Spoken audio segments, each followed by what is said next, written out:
Hello friends, मैं हूं audiologist and speech language pathologist.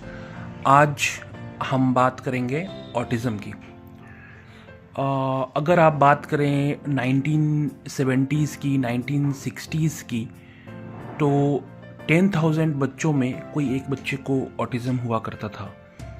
लेकिन अगर आज की बात करें, करंट डे की बात करें, तो जो डेटा है उसके अकॉर्डिंग 40 to 50 बच्चों में किसी एक बच्चे को ऑटिज़म हो सकता है। तो ये जो नंबर है ये काफ़ी ज़्यादा है। हर 40 से 50 बच्चों में एक बच्चे को ऑटिज़म हो रहा है। और इसके बहुत सारे कारण हैं। सबसे जो बड़ा कारण है वो है हमारा मॉडर्नाइजेशन एंड और भी बहुत सारे ऐसे रीज़न्स हैं। और इस पे अभी रिसर्च चल रहा है कि इसके एग्जैक्ट कॉज क्या है, बच्चों को ऑटिज़म क्यों हो रहा है। तो खैर, जो भी है, आज हम लोग बात करते हैं जो साइंस है ऑटिज़म की, जो आप अपने बच्चे में पहचान सकते हैं। और सबसे बड़ी बात क्या है कि आप जितनी जल्दी पहचान लेते हैं वो उतना अच्छा होता है। क्योंकि अगर आप जल्दी पहचानते हैं ये साइंस, तो ऑटिज़म की जो इंटरवेंशन है, ट्रीटमेंट है, अगर वो अर्ली स्टार्ट हो जाती है तो इसे रिकवर किया जा सकता है। लेकिन अगर इसकी जो डिटेक्शन है, डायग्नोसिस है, अगर उसमें लेट हो जाए तो ये काफ़ी एक ऐसे प्रॉब्लम है जिसका 100% रिकवरी पॉसिबल हो सकता है, नहीं हो। तो दोस्तों, सबसे एक बड़ा क्वेश्चन है कि अगर हम ये सारे सिम्टम्स देखते हैं तो हमें किन के पास जाना चाहिए? पेडियाट्रिशियन के पास जाना चाहिए या फिजिशियन के पास जाना चाहिए या नियोनेटोलॉजिस्ट के पास जाना चाहिए? किसके पास जाना चाहिए? ये क्वेश्चन पेरेंट्स के मन में होता है। तो दोस्तों, सबसे पहले हमें एक स्पीच लैंग्वेज पैथोलॉजिस्ट, जिसे हम स्पीच थेरेपिस्ट भी बोलते हैं आम भाषा में, उनके पास जाना चाहिए। हिंदी में इसे वाक एवं श्रवण विशेषज्ञ या वाक विशेषज्ञ भी कहा जाता है। इनके पास सबसे पहले हमें जाना चाहिए, क्योंकि ये जो हैं कुछ टेस्ट करते हैं, कुछ इवैल्यूएशन करते हैं और पता लगाते हैं कि बच्चे को ऑटिज़म है या नहीं। और अगर बच्चे को ऑटिज़म है तो उसकी जो लैंग्वेज है वो कितनी ज़्यादा डिले है, कितना वो पीछे चल रहा है अपने एज से, ये सारी चीज़ों के बारे में पता लगाते हैं। दोस्तों, हमें यह भी सुनिश्चित कर लेना चाहिए कि जो भी स्पीच लैंग्वेज पैथोलॉजिस्ट के पास हम जा रहे हैं वह एक वेल क्वालिफाइड एंड उनके पास एक प्रॉपर रजिस्ट्रेशन होना चाहिए वर्क करने के लिए। क्योंकि ऑटिज़म एक इतना इजी नहीं होता है, इसकी diagnosis as well as treatment. तो ये भी ज़रूर आप सुनिश्चित कर लें, कंफर्म कर लें कि आपके जो स्पीच लैंग्वेज पैथोलॉजिस्ट हैं वो वेल क्वालिफाइड है या नहीं, और उनके पास प्रॉपर रजिस्ट्रेशन है या नहीं वर्क करने के लिए। तो ये भी बहुत इम्पॉर्टेंट है, स्पेशली हमारे कंट्री में, इंडिया में। नेक्स्ट थिंग, ऑटिज़म जब भी आप अगर ऐसे साइंस देखते हैं, तो जैसा मैंने पहले भी अभी जिक्र किया है कि इसे पहचानना और इसका ट्रीटमेंट जल्द से जल्द स्टार्ट करना बहुत ज़रूरी है। अगर आप डिले करते हैं, बहुत बार ऐसा होता है कि कोई बोल रहा है कि कोई बात नहीं है, बच्चा अगर नहीं बोल रहा है तो कुछ समय वेट कीजिए, फिर वो बोलने लगेगा।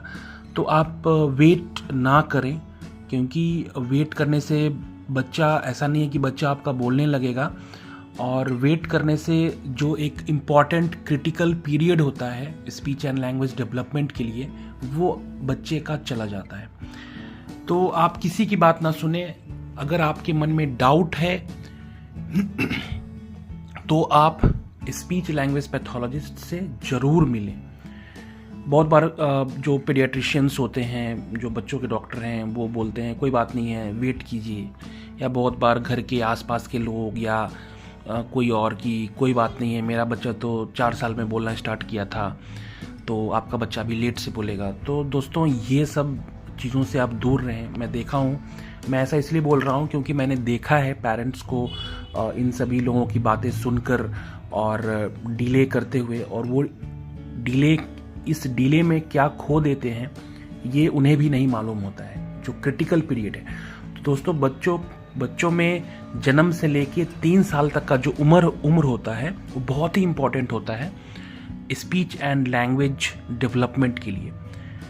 तो जितनी जल्दी इसकी अर्ली डायग्नोसिस होगी, अर्ली डिटेक्शन होगा, अर्ली ट्रीटमेंट होगा, उतनी जल्दी उतनी ही रिकवरी की चांसेस ज़्यादा से ज़्यादा होंगी ऑटिज़म के बच्चों में। सेकेंड थिंग, आजकल जो मैं देख रहा हूँ, बहुत बार मेरे पास मोस्ट ऑफ द टाइम्स जो पेरेंट्स आते हैं अपने बच्चे को लेके ऑटिज़म से रिलेटेड प्रॉब्लम से रिलेटेड अपने बच्चे को लेके आते हैं, उनमें एक चीज़ मैं बहुत ज़्यादा कॉमन देखता हूँ, वो है excessive use of mobile phones, screen time. वो काफ़ी कम उम्र से ही बच्चे को मोबाइल फ़ोन देना स्टार्ट कर देते हैं, और वो ये समझते हैं कि मेरा बच्चा मोबाइल फ़ोन यूज़ कर रहा है, काफ़ी मॉडर्न है। लेकिन ऐसा नहीं है दोस्तों। मोबाइल फ़ोन देना जो है बच्चों के ओवरऑल डेवलपमेंट में काफ़ी एक हिंड्रेंस, एक रुकावट पैदा करता है। तो कभी भी छोटे बच्चों को मोबाइल फ़ोन्स ना दें, ये एक बहुत बड़ा कारण हो सकता है ऑटिज़म का।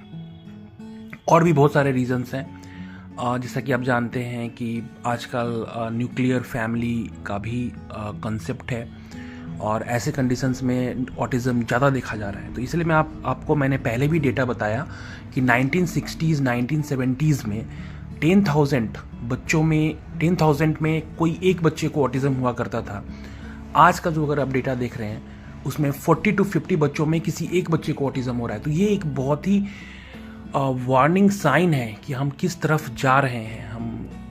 हम किस तरफ जो हम अपने आप को बोल रहे हैं कि हम मॉडर्न हो रहे हैं, ये अगर मॉडर्न होने से अगर हमें ऐसा कुछ मिल रहा है तो ये क्या मॉडर्न होना अच्छी बात है?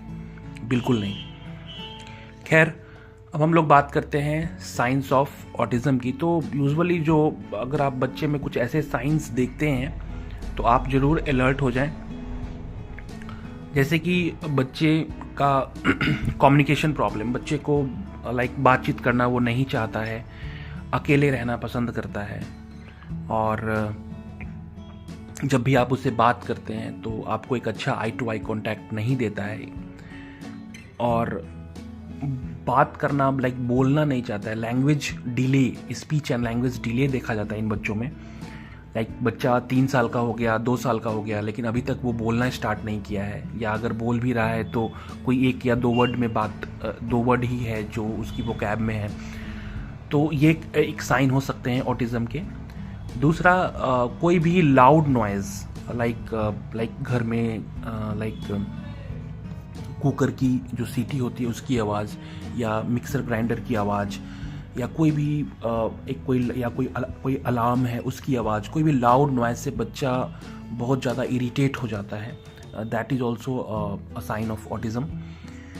कोई भी एक रिपीटेटिव मूवमेंट करना, गोल गोल घूमना, या हाथ को बार बार हिलाना, या फ्लैप करना, या जंप करना, अगर ऐसा बच्चों में देखा जा रहा है तो ये भी एक साइन हो सकते हैं ऑटिज़म।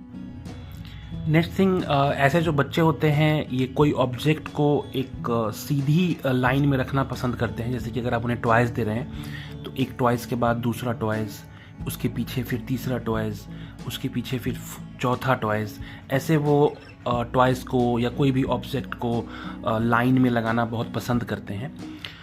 ऐसे बच्चों को गोल ऑब्जेक्ट, अगर कोई राउंड ऑब्जेक्ट है, जैसे कि मान लीजिए कार है, अगर आप बच्चे को कार खेलने के लिए देते हैं तो कार की जो व्हील्स है गोल, उसे रोटेट करना इन बच्चों को बहुत ज़्यादा पसंद होता है। बार बार कोई भी गोल वस्तु को, कोई भी गोल ऑब्जेक्ट को, स्पेशली जो मैंने देखा है अपने पर्सनल एक्सपीरियंस में, ऐसे बच्चों को व्हीकल्स बहुत ज़्यादा पसंद होते हैं। और व्हीकल्स में भी जो व्हीकल के जो व्हील्स हैं वो काफ़ी ज़्यादा ये बच्चे पसंद करते हैं।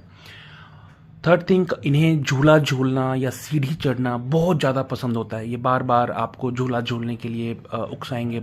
ऐसे बाकी बच्चों को भी झूला झूलना पसंद होता है, लेकिन इन्हें कुछ ज़्यादा पसंद होता है जंप करना या सीढ़ी चढ़ना। सीढ़ी चढ़ने में इन्हें काफ़ी अच्छा लगता है, काफ़ी अपने आप को ये बहुत ही अच्छा महसूस करते हैं। और अगर आप इन्हें कडल करते हैं तो ये कडल करने से थोड़े रिजेक्ट करते हैं, कडल करना नहीं चाहते हैं या उनसे। कभी कभी ऐसे बच्चे जो होते हैं दीवार पे वॉल पे कुछ भी नहीं है लेकिन वो उधर की तरफ देखेंगे विदाउट एनी रीज़न, तो ये भी एक साइन है। अदर थिंग इज़ आप इनके नाम बुलाएंगे तो ये नाम पे रिस्पॉन्ड नहीं, अपने नेम कॉल पे रिस्पॉन्ड नहीं करते हैं। आप इन्हें बार बार बुलाते रहेंगे, अगर ये मान लीजिए खेल रहे हैं तो खेलते रहेंगे, आप कितना भी बुला रहे हैं लेकिन वो पलट नहीं रहा है। या ऐसा भी हो सकता है कि अगर आप 10 बार बुला रहे हैं तो बच्चा सिर्फ 2 बार ही पलट रहा है, आपको 2 बार ही आपको अटेंशन दे रहा है, बाकी टाइम खुद वो खेलने में व्यस्त है। तो ये भी एक साइन है ऑटिज़म का। बाकी फिंगर मूवमेंट, कुछ बच्चे फिंगर को एक अनयूजुअल वे में फिंगर को मूव करना भी करते हैं, तो ये भी एक साइन है ऑटिज़म का। और जो सबसे बड़ा साइन है ऑटिज़म का वो ये है कि डिलेड स्पीच एंड लैंग्वेज। उनकी जो वाक और भाषा है वो काफ़ी डिले होगी। बच्चा 3 साल 4 साल का हो गया लेकिन बोल नहीं रहा है, या बच्चा 2 साल का हो गया। बच्चे 1 साल की उम्र में ही बच्चा जब 1 साल का होता है तो वो बोलना स्टार्ट कर देता है। एक वर्ड मम्मी पापा, कुछ चॉकलेट के लिए चौको, तो ये बच्चे बोलते नहीं हैं। तो अगर ऐसा है, अगर बच्चा नहीं बोल रहा है और इस तरह की जो मैंने आपको सिम्टम्स बताई, वो सिम्टम्स अगर बच्चे में है तो आपको वेट नहीं करना चाहिए, बिल्कुल भी वेट नहीं करना चाहिए। तुरंत आपको अपने स्पीच लैंग्वेज पैथोलॉजिस्ट, आप सर्च करें, आप गूगल में सर्च करें स्पीच थेरेपिस्ट नियर मी। और मैं बार बार फोकस कर रहा हूँ कि आप जिस किसी भी स्पीच पैथोलॉजिस्ट से मिल रहे हैं वे वेल क्वालिफाइड होने चाहिए। ये आप सुनिश्चित करके ही उनके पास जाएं। अगर आपको थोड़ा भी डाउट लग रहा है तो आप ना जाएं, क्योंकि इंडिया में बहुत सारे ऐसे लोग हैं जो स्पीच लैंग्वेज पैथोलॉजिस्ट नहीं हैं लेकिन अपने आप को वो स्पीच लैंग्वेज पैथोलॉजिस्ट का लेबल दे देते हैं। कभी कभी वो कोई और प्रोफेशनल्स होते हैं जो स्पीच लैंग्वेज पैथोलॉजिस्ट का लेबल देते हैं, तो वो आपके लिए सही प्रोफेशनल नहीं है। तो ये सुनिश्चित कर लें कि आप जिस किसी भी स्पीच लैंग्वेज पैथोलॉजिस्ट से मिलने जा रहे हैं वो वेल क्वालिफाइड होने चाहिए और उनके पास प्रॉपर डिग्री होनी चाहिए स्पीच लैंग्वेज पैथोलॉजी में। और आप उनका रजिस्ट्रेशन नंबर भी ज़रूर देखें, ये भी बहुत ही इम्पॉर्टेंट है। तो दोस्तों, मैं समझता हूँ कि मैंने आपको ऑटिज़म के बारे में जानकारी दी है, और अगर आपको कोई डाउट है तो आप कमेंट सेक्शन में आप अपने डाउट को लिखिएगा, तो मैं ज़रूर उस पर रिप्लाई करूँगा। थैंक यू, फिर मिलते हैं किसी अगले वीडियो में।